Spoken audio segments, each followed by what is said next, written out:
కాలుకి నల్లదారం కట్టుకోవడం ఇప్పుడు ఒక ట్రెండ్. ఒకరిని చూసి మరొకరు ఫాలో అవుతూ ఉన్నారు.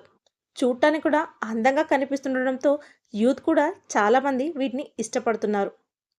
అయితే వీటికి పూసలు, మూవలు ఇలా కొత్త అదనపు హంగులు కూడా వచ్చి చేరాయి. ఇది కేవలం అందం కోసం అనుకుంటే పొరపాటే. దీని వెనుక ఎన్నో ఆరోగ్య రహస్యాలు దాగి ఉన్నాయి. భారతదేశంలో నల్లదారం కట్టుకోవడం అనేది ఇప్పుడు మొదలైందేం కాదు. ఇది మన హిందూ సంప్రదాయంలో పూర్వం నుంచి వస్తున్న ఆచారమే.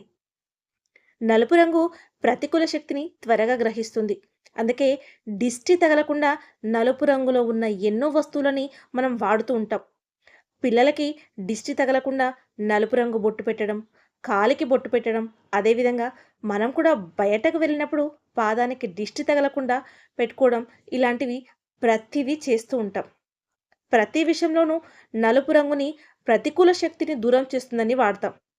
ఈ నేపథ్యంలోనే పాదం పైభాగంలో మెడ, నడుము, మణికట్టు ఇలా అనేక ప్రదేశాల్లో వీటిని కట్టుకుంటూ ఉంటారు. ఇలా కట్టుకోవడం ఫ్యాషన్ అని కూడా యూత్ భావిస్తూ ఉంటుంది. అదేవిధంగా నల్ల దారాన్ని మొలతాడుగా నడుముకి కట్టుకుంటారు. కాలికి కట్టుకుంటారు.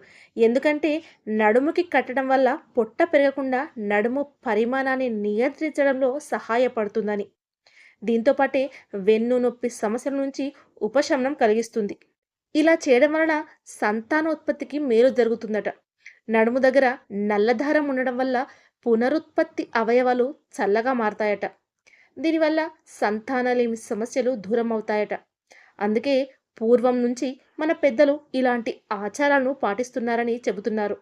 అదే ఆచారం ఇప్పుడు ఫ్యాషన్గా మారింది, కొత్త ట్రెండ్ క్రియేట్ చేస్తుంది.